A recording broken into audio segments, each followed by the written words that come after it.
Halo semuanya, hari ini kelompok kami akan mempresentasikan analisis mendalam tentang film Indonesia tahun 2005 berjudul Ji. Disutradarai oleh Riri Riza dan diproduksi oleh Mira Lesmana dari Miles Film. Film ini terinspirasi dari catatan harian seorang aktivis Tionghoa Indonesia, Sohok Ji, yang kemudian diterbitkan dengan judul catatan seorang demonstran.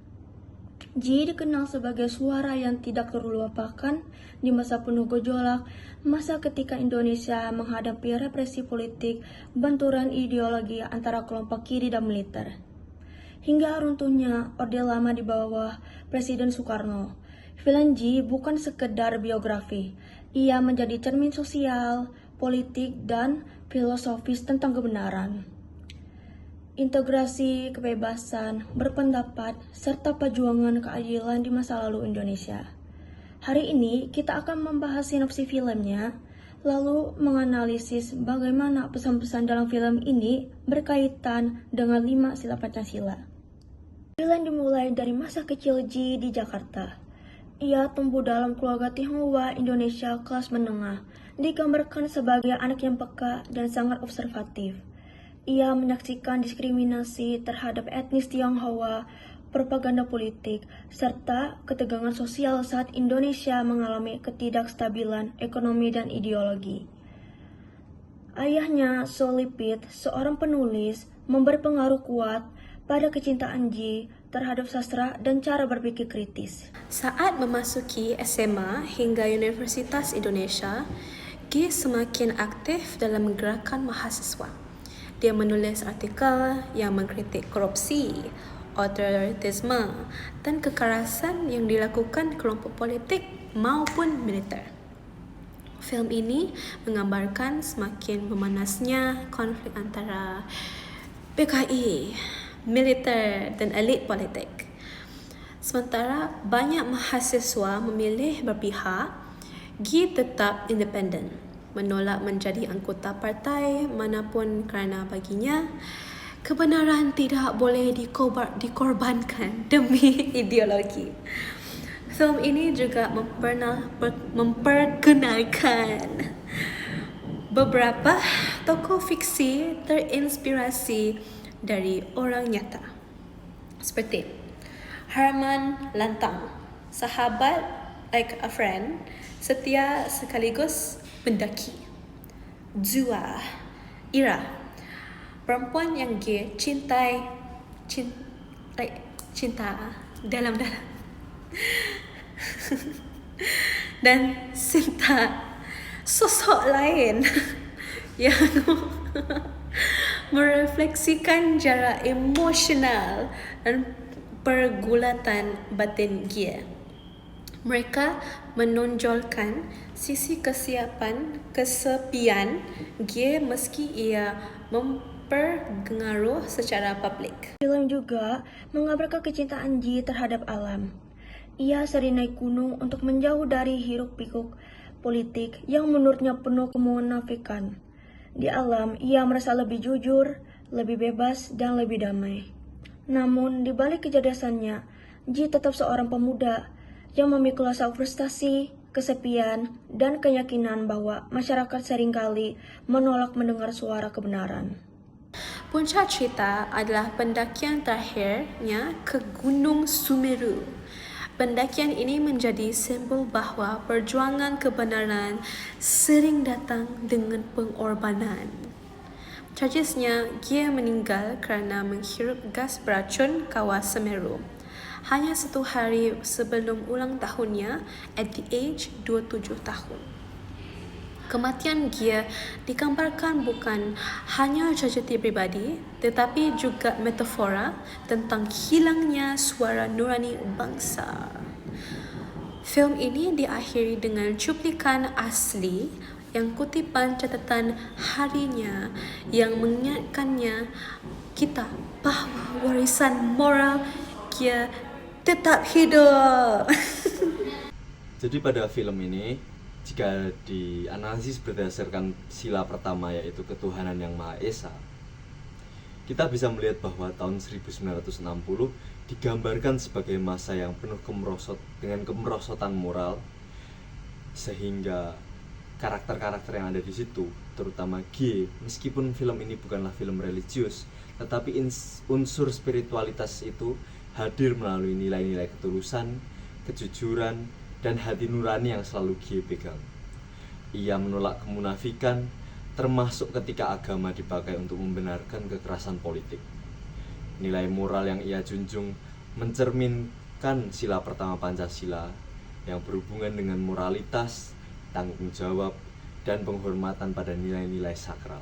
Dan ketika dianalisis menggunakan sila kedua, yaitu kemanusiaan yang adil dan beradab, bisa diperlihatkan bahwa tema kemanusiaan ini sangatlah dominan di dalam film.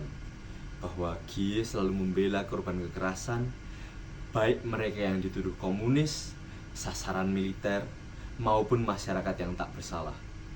Ia menolak diskriminasi terhadap kelompok minoritas, termasuk etnis Tionghoa yang pada zaman itu menjadi sasaran oleh banyak orang. Ia turun ke kampung, berdialog dengan keluarga miskin, serta bersuara untuk menentang pelanggaran-pelanggaran HAM. Semua tindakan Gie ini sejalan dengan sila kedua yang menjunjung martabat manusia dan keadilannya. Berikutnya ada sila ketiga, Persatuan Indonesia. Film ini menggambarkan betapa terpecah belahnya Indonesia saat itu. Nah, di sini terpecah belahnya Indonesia waktu itu ada dua kubu yang terbagi, yaitu kubu kiri sama kubu kanan. Kubu kiri itu yang menganut komunis, sedangkan kubu kanan itu yang menganut kubu anti komunis. Nah, saat itu ada tiga yang terlibat, yaitu mahasiswa, partai politik, dan pemerintah yang saling berebut pengaruh. So Hokgi mengkritik kebencian antara kubu kiri dan kanan, yaitu kubu kiri dari sisi komunis dan kubu kanan dari sisi anti komunis, yang menurutnya itu akan merusak persatuan bangsa Indonesia. So Hokgi menolak berpihak pada ideologi manapun atau tertentu, karena baginya persatuan Indonesia itu lebih penting daripada kepentingan politik. Inilah hakikat sila ketiga, Pancasila. Nah, yang keempat ada sila keempat, kerahyatannya dipimpin oleh hikmat kebijaksanaan dalam permusyawaratan perwakilan. So Hokgi sangat menjunjung tinggi nilai demokrasi, hingga ia mendorong debat sehat, ruang diskusi, dan keberanian berpikir kritis, agar Sohokgi tahu opini dari masyarakat lain. Nah, masyarakat lain ini masyarakat yang kayak gimana?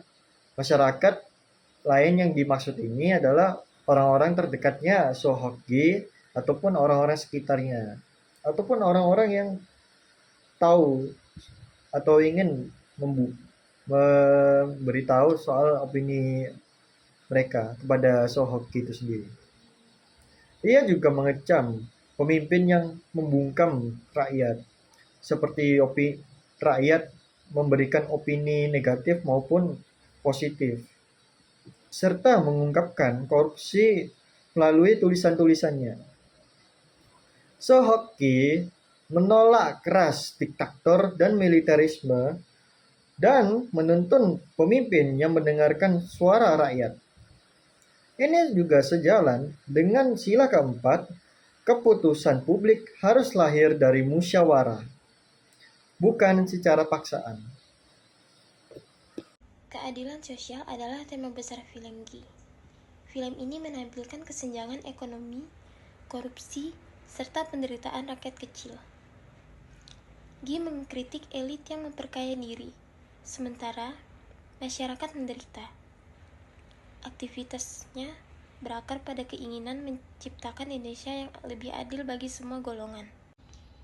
Film Gi adalah kisah yang menyentuh dan penuh pesan moral. tentang perjuangan seorang pemuda yang mencari kebenaran di tengah kekacauan politik Indonesia. Melalui kacamata Pancasila, kita melihat bagaimana film ini mengajarkan nilai-nilai persatuan, kemanusiaan, demokrasi, keadilan, dan integritas. Dedikasi Ki terhadap kebenaran terus menginspirasi generasi muda Indonesia hingga hari ini, mengingatkan kita bahwa suatu suara pun dapat membawa perubahan. Terima kasih sudah menonton video kami.